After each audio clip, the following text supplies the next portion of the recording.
Hi, today I'll talk about sampling in research. We use sampling when we do descriptive, survey, and correlational studies.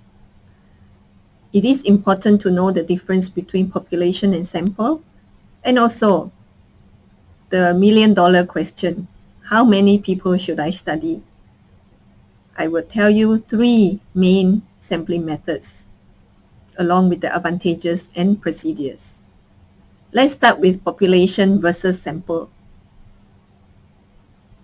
It is only in a survey research design that we attempt to collect data from every person in the population. Most of the time, we take a sample of the population because of money and time constraints. So you see from the picture here, the population has many people. It is the entire group that we want to draw conclusions about. And from the population, we take a smaller sample to study, and that is the smaller group, and that is called a sample that we actually collect data from. So when we talk about population, it doesn't mean it's the population of the whole country. It's usually the population with the certain characteristics. If we pick teenagers, we will then have to take the population as everybody aged 13 to 19 in Malaysia, for example. So in statistics, sampling allows us to test a hypothesis about the characteristics of a population. We select a sample that is representative of the population. Then we collect data from this sample. And after that, when we analyze the data and got the results, we're going to say that, hey, the whole population has the same characteristic. That's why it is very important to take a sample that represents the population, because in that way we can draw valid conclusions about the population. We can generalize our findings to the population, and in research this is very important because we don't want to study just small groupings of people here and there, and then in the end all this knowledge does not contribute to the body of knowledge because this particular group is like so different from anybody else, and we are not clear about the characteristics of this group. All right. Some people do not sample people. The researchers sample text such as newspaper articles, essays, speeches, social media messages. So it doesn't matter. The same principle of sampling applies. The same thing that we talk about population and sample applies whether it is people or text. Here, I'd like to introduce to you the term called sampling frame. Sampling frame is like a picture frame. It has the list of all the people in that population that is our target population. And from there, we might take a sample. But in a survey research design, we do need to know everybody in that population, every unit inside there, whoever fits the characteristic of interest that we are interested in. But in the descriptive research design, the sampling frame is smaller. That is why in a lot of cases, we are not capable of doing a survey research design. We are only capable of doing a descriptive research design. It is fine, but the word survey should not be wrongly used just because we are using a questionnaire to collect data. Let's say we got 1,000 news articles about COVID-19 vaccination in 2022 in a particular newspaper, but we are not able to analyze the 1,000 articles. Then we decide we would like to analyze 10%. 10% of it would be 100 articles. So how do we pick 1,000 divide by this number? You will have to pick number 10, number 20, number 30, number 40. Eventually, you will get your 100 to analyze. At least it is systematic. It is not biased. The researcher cannot go and pick those that are shorter and easier to analyze because that will create biased results, misleading results in the end. Sample size. How many? A lot of students ask, a lot of researchers ask, how many is enough? Generally, the bigger the sample size, the better, because we study more of the people out there. Of course, we can make better generalizations to the population. But it doesn't mean we need to study millions. If you use a sample size calculator, if you set it at 95% confidence level, which means tolerance of 5% error, it will give a number like 384 respondents. So for questionnaires, I normally target 400 just in case there are missing responses. For interviews, based on what I've read from different papers, the usual number to hit saturation level is about 15 to 20. But this is just a rough number. If you pick a very homogeneous sample to study, you will find that they are saying the same thing after a very short while. But if you pick a very heterogeneous sample, you will find that maybe past 20, 30, they are still telling us new things. So therefore, actually, we have to keep interviewing until we hear nothing new. Rule number 2 for sample size.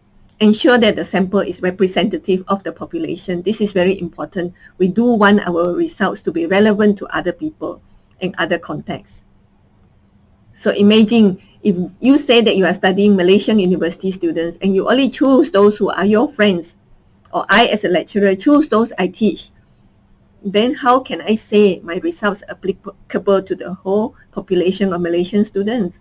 There is a problem there. Anyway, I am doing descriptive research design in this case, but I still have to limit it to students studying in Malaysia with characteristics similar to those in my study. And the third part I'm talking about is sampling method. There are probably more than 10 sampling methods, but I decided that these 3 are the most common and you need to know them. First one, purposive sampling. People call them convenient sampling. I want to call it lazy sampling. We just take those around us because they're easily accessible. Stratified sampling, this is by layers, I will explain later. Random sampling, this is good, but people use the word random in any way they like. Random in research is not simply and anyhow. You will see that it's actually systematic. So please do not use the word random in the wrong way. There is a difference here when you are a researcher and when you are the layperson walking on the street when you use the word random. First one, purposive sampling. This is because I make the judgment as a researcher that this group of people fulfill my selection criteria of participants. Okay, as long as they fulfill my selection criteria, I take them as participants, I give them questionnaire, I include them in the interview, I observe them, etc. So purposive sampling can be biased because of researcher bias. But purposive sampling has its good points also. It gives us data so that we can develop certain we can get certain initial patterns about a group before we decide to do a bigger study. But make sure we have very clear selection criteria and we select the people using purposive sampling. There is usually no problem. I have published papers stating that I have done purposive sampling, but I have made my selection criteria clear with good rationale and it's not a problem. But I would not call it convenient sampling. It is not good. Second, stratified sampling. You see the picture, there is a strata or the layer. Why do we use stratified sampling? Well, we see that there are certain subgroups in the population that deserves attention. They differ in certain characteristics. For example, where language attitudes are concerned, past findings show that the male and female really react differently. So therefore, it is good to study equal numbers of female and male respondents. So the strata here is for gender. You can make more strata, but if you make more strata, you have to have a bigger sample size. So stratified sampling is good because it enables us to draw specific conclusions for the subgroup. What do the females think about a certain language? What do the males think about a certain language? If we don't do the strata, we may end up with 20 females, 80 males, for example, and therefore the overall result would be largely based on the male because the population, the sample size for the male here is much bigger, 80. So these kind of things we do have to look into, especially if the past research already shows that certain characteristics differ according to the subgroups. Here is something for you to think about. a case. If a company has 1,000 employees, 800 female, 200 male, and you want to select 10% or 100 of them to study and give them questionnaire. So let's divide it according to strata. How many female? How many male? Should we take 50 female, 50 male? No, in this case, if we wanted to follow the population of male and female employees in this company, we need to take following that ratio. So we will take 80 female and 20 male to make up that sample size of 100. But elsewhere, like the language attitude study, you might take 50-50. Okay. Lastly, random sampling. Random sampling, like I said just now, is not lazy sampling. Anyhow, actually it means very systematic way to select participants so that everyone has the equal chance. When we say random sampling means everybody there has an equal chance of being a participant in the study. And when we have this equal chance, that means there is no more researcher bias.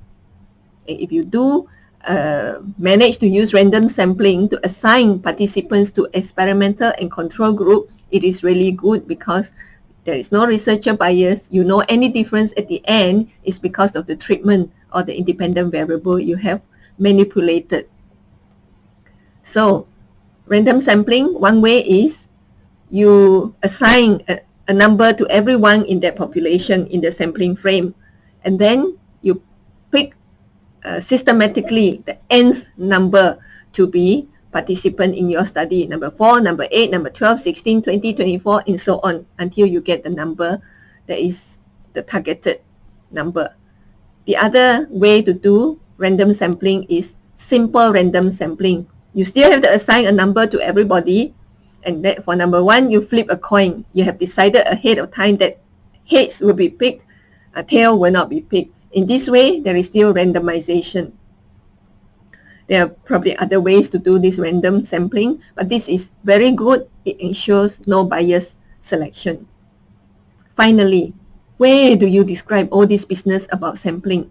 Well, it is in chapter 3 of a thesis.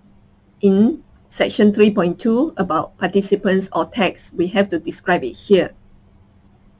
If it is in a journal paper, it will be in the method section. The same part, participants or text. And this is where we also describe the selection criteria and also other details of the participants or text, who or what, when, where, how. The why is actually the selection criteria, why I picked. It's very important that we have all this kind of method information so that the study is reported transparently. How the study is carried out, how the data are collected and analyzed actually affects the results. It makes our results believable if we are transparent about the method. And to be transparent, a lot of details need to be reported, like what I have shared with you here. So hopefully after this lecture, you are more sure on what kind of sampling you can do for your study. Thank you.